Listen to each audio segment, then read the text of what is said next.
بسم اللہ الرحمن الرحیم. پوری کرتے ہیں جھاکیاں. اعوذ باللہ من الشیطان الرجیم. بسم اللہ الرحمن الرحیم وبہ نستعین.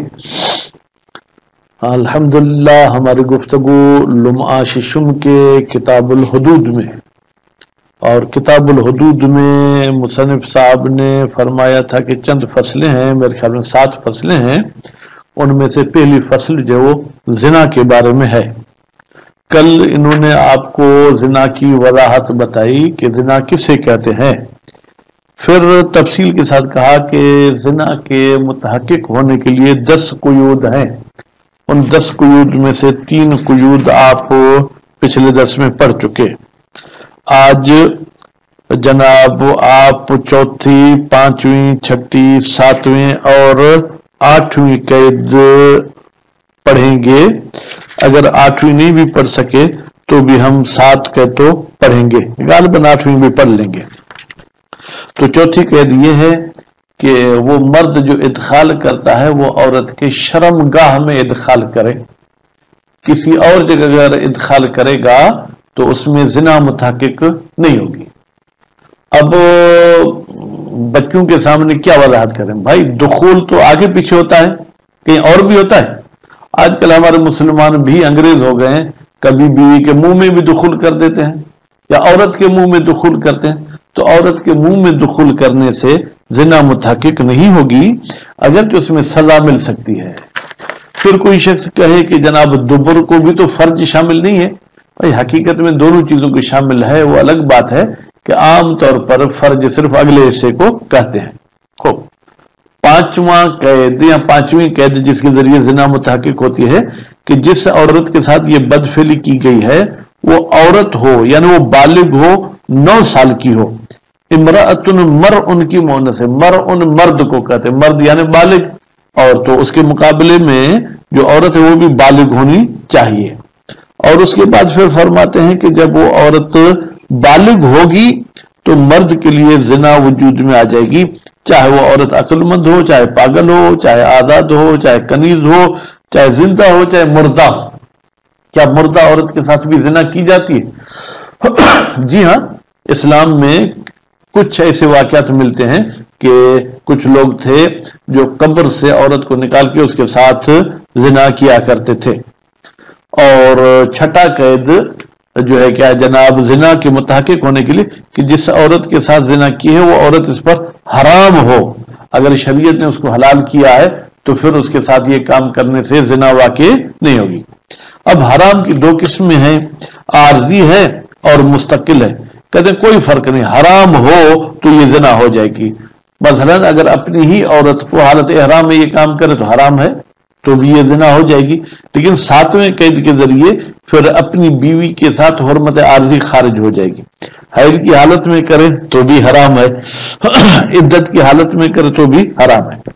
7ویں قید یہ ہے کہ اس کے ساتھ اس نے عقد نہ کیا. اب اس قید کے ذریعے بیوی حالت حیض والی کے ساتھ اگر کرے گا تو وہ گویا کہ زنا کے زمرے میں نہیں آئے گا. اس کے بعد پھر فرماتے ہیں کہ یہ جو آپ کہتے ہیں عقد سے مراد دائمی ہے یا موقت، کہتے ہیں کوئی فرق نہیں ہے کہ دائمی ہو یا موقت ہو. اس کے بعد فرماتے 8ویں قید زنا کے لیے یہ ہے کہ جو اس مرد نے داخل کیا ہے وہ ختن گاہ خود ہو یا اگر کٹا ہوا ہے اس کا سرا تو ختن گاہ جتنی مقدار مثلا 1 انچ رابعها. جناب ان قیود میں سے 4تھی قید علاج قدر الحشفہ. فرماتے ہیں کہ حشفہ جتنی مقدار جو ہے کیا ہے وہ داخل کرے اس عورت میں تو اس پر جو ہے کیا ہے وہ جناب زنا ہو جائے گی. خوب، فی فرجہا، کہاں پر داخل کرے؟ عورت کے فرج میں داخل کرے.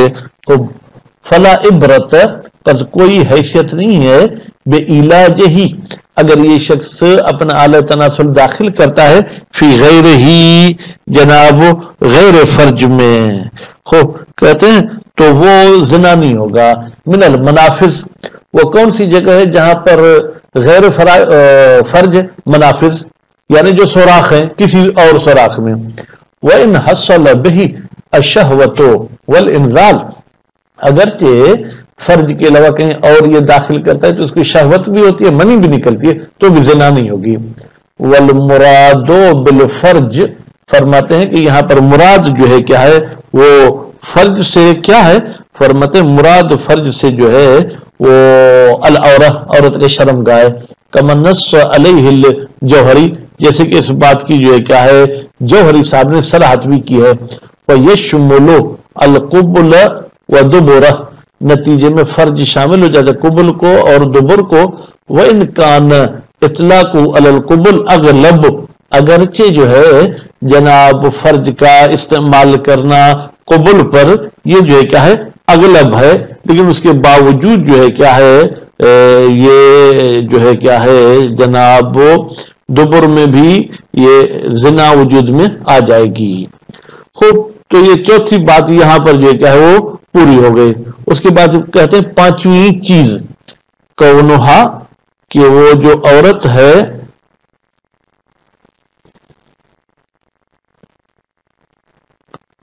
بابا اللہ کدا حالے ہوئے پٹر سائیں بچہ اتحا ہی تھے مجھے کتاب میں آئے کون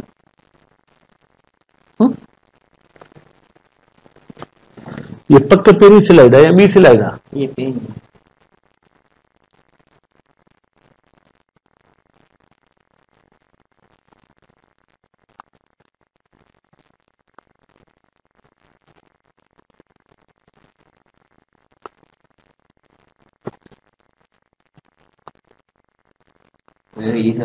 جی چپتا وہ بابے ہوں غلطی تھی تہاں غلطی نہ تھی.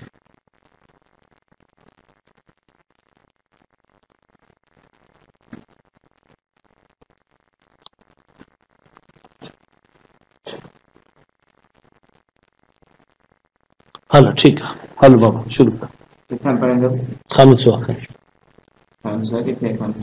یہ پٹر نہیں کون ہے ہلو ٹھیک. تو پانچویں اس زنا کی قیود میں سے کیا ہے کونہا امرأتن جس کے ساتھ یہ زنا کر رہا ہے وہ عورت ہو. وہی امرأت کسے کہتے ہیں البالغۃ 9 سنین جو 9 سال تک پہنچ چکی ہو.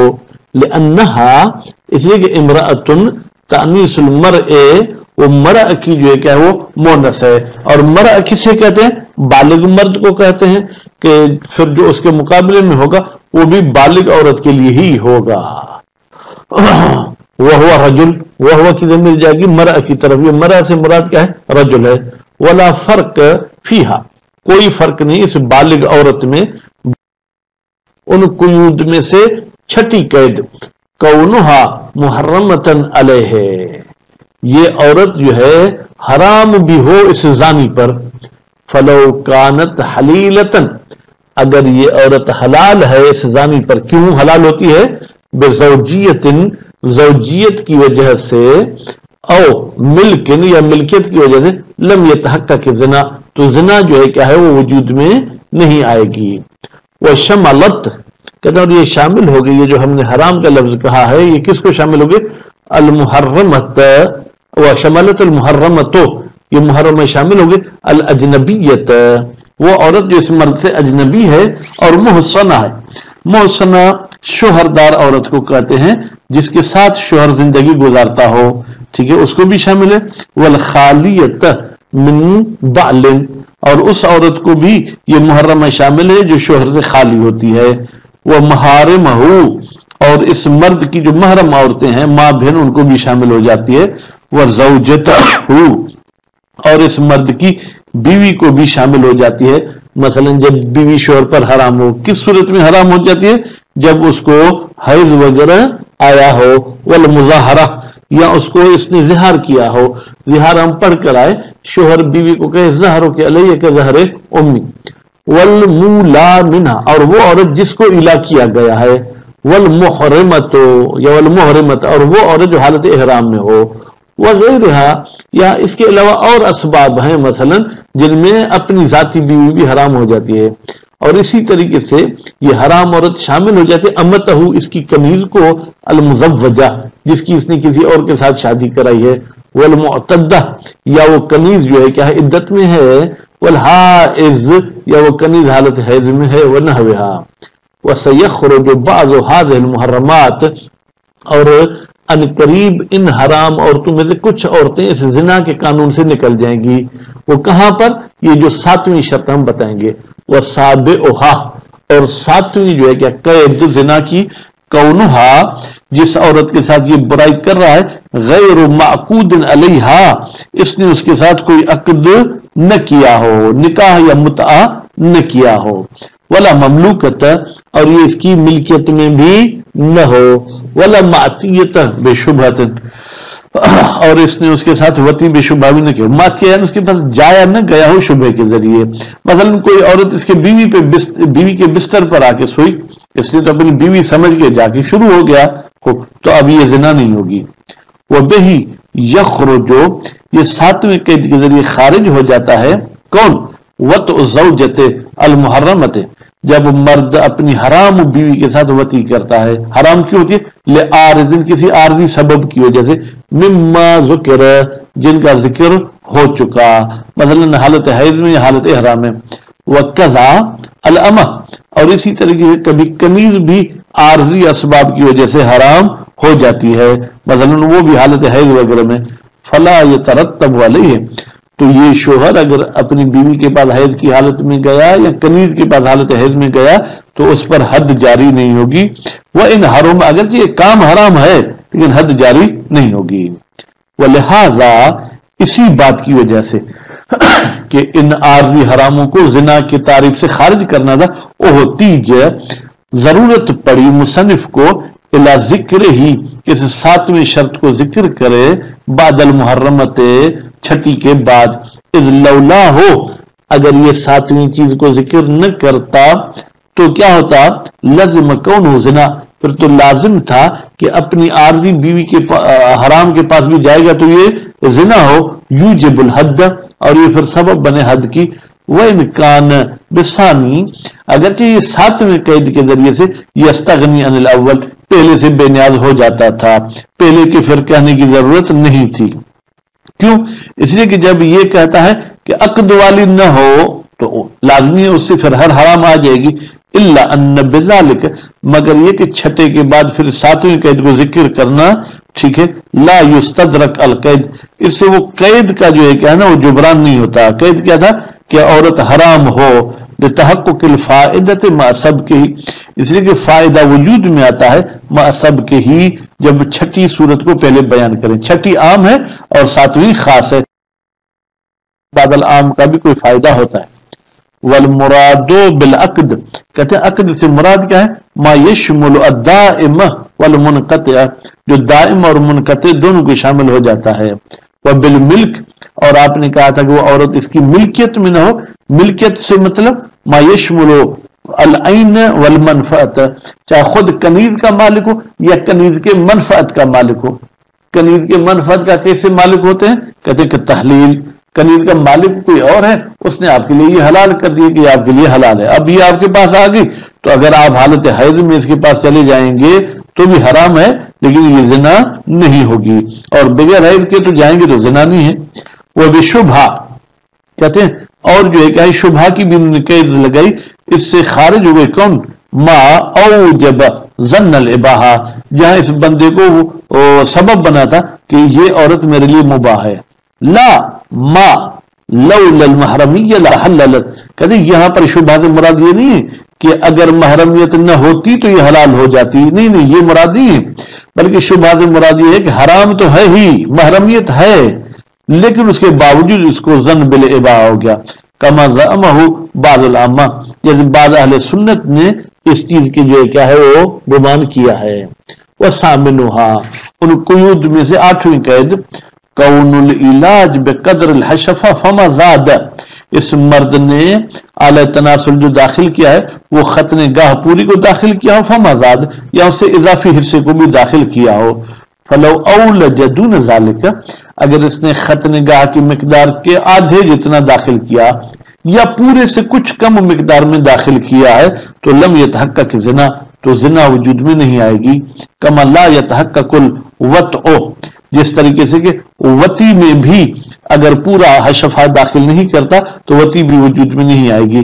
للتلازمہما، اس لیے کہ زنا اور وطی دونوں جو ہے کیا ہے لازم و ملزوم ہونا اس قدر الحشفہ کے لحاظ سے ثابت ہونے میں. فإن كانت الحشفة صحیحة، اگر کسی بندے کا حشفہ صحیح ہے تو برا مجموعہ، پورے حشفہ کو جو ہے کیا ہے جناب معتبر سمجھا جائے گا کہ وہ پورا کا پورا داخل ہو. وإن كانت مقطوعة، لیکن اگر کسی کا حشفہ کٹا ہوا ہے، ڈاکٹر نے جو ہے کیا ہے جناب پورا آدھا کاٹ دیا اور بعضها یا اس کا کچھ حصہ کٹا ہوا ہے اعتبر، تو معتبر ہے علاج و قدرہا، یعنی اعلی تناسل اتنی مقدار میں داخل کر جو حشفے والی مقدار جتنا ہو. اگر آدھا حشفہ کٹا ہوا ہے تو ولو ملفقا من الحشفہ ومن الباقی، یا ایسے ہے کہ جناب یہ جوڑ لے، کچھ حصہ حاشے کا ہے حشفہ کا ہے، باقی جتنا کٹا ہو اتنا دوسرے اعلی تناسل کا ایسا ہو. وہذا الفرد، کہتے یہ جو فرد ہے کون سا تلفیق والا، اظہر فی القدریت، یہ زیادہ ظہور رکھتا ہے مقدار حشفہ کے لحاظ سے.